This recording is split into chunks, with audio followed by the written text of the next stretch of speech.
Basirai. Amen. Pamsore baba mazvita manheru akanaka kwamuri mose. Nhasi uno tiri pa day 5. Today's encouragement for Mabvira Pamwe 2025. Nhasi uno ndanga ndichida kuti tifocuse on the part yetheme yedu inoti iyo remaining joyful, patient and faithful. Vadikane, this is going to be the most challenging part yekuti tibate theme yedu yegore rino, remaining joyful, patient and faithful. How are we going to do it? Chekutanga ndoda kukuyeuchidzai kuti zviri kurekodwa. We are recording the whole 10 days. Tave negrupu nyowani remabvira pamwe riri pa Facebook. Saka we are inviting all of you kuti mujoine that group nekuti muchaona marecordings ari kuitwa pano kuti mugozowacha zvakare. As let's say it, the truth. The truth is, hakuna vazhinji vachadzokera kuzonowacha mavideos aya. That's the honest truth. Saka ipapo ndandiruda kuti tibatsirane. Ndiruda kukubvunzai, mune Bible verse here ramakachoose for 2025.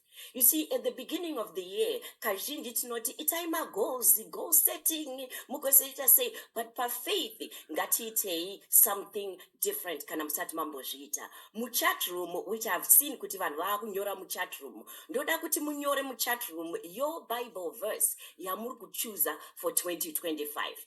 The reason being, with the Bible verse, ichakuyeuchidzai pazvinenge zvaoma muri kutadza kuwana simba rekuita remain joyful, patient and faithful. Nekuti mazuva iwaya achauya ekuti nhasi zvakandiomera hanzi Shabhani yakwidza mwando pachichona pedu pekuti munhu unongoshaya kuti zvinofamba sei. Saka I want you to write your Bible verse in there. Ini ndinobirira handidi kukunyeperai. Instead of one, saka ndamuamerica for 38 years. Kubva kupinda kwandakaita muamerica ndakanyora maBible verse angu matatu anonditungamirira pagore nepazuva rega rega.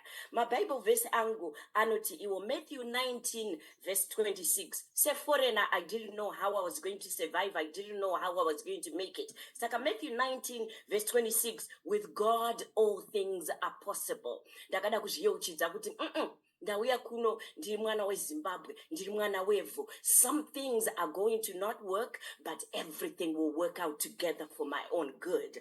Philippians 4 verse 13, in which I can do all things through Christ who strengthens me, has also been my guide. Ndovandaisa Isaiah 41 verse 10, do not fear, for I am with you. Do not be dismayed, for I am your God. I will strengthen you and help you. I will uphold you with my victorious right hand. Mazuva azvinenge zvakaoma, I go to those verses. Asi munamato wangu wekutanga zuva nezuva nekupedzesa zuva nezuva, I go to those verses so that I can thank God. What are the good reasons andingakupai kuti muite vhesi iroro kuti mubate?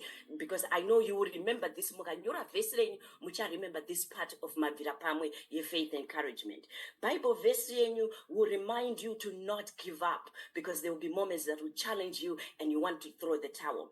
Bible verse renyu will help you to continue to trust God's plan and his path that he has for you. It will encourage you to make time to do your part, because it's one thing kuti unonamata ugokumbira chinhu and then wogara pasi zvandakataura zviro zvezve kuti mari ikaudzwa masaga apa padhoo apo mungainhonge here musina kuisenzera. The Bible verse will also remind us that everything has its time. To everything there is a season. Saka throughout the whole prayer tonight, I want all of you to encourage you kuti munyore chat room nepamapepa enyu paminayo mabhuku enyu. I hope everybody mune manotebook ekupota muchinyora nekuti manuggets ari kuthrowewa akawanda anotibatsira to remain joyful, patient and faithful. This is today's faith encouragement for Mabvira Pamwe 2025. Ndini wenyu, DrStem.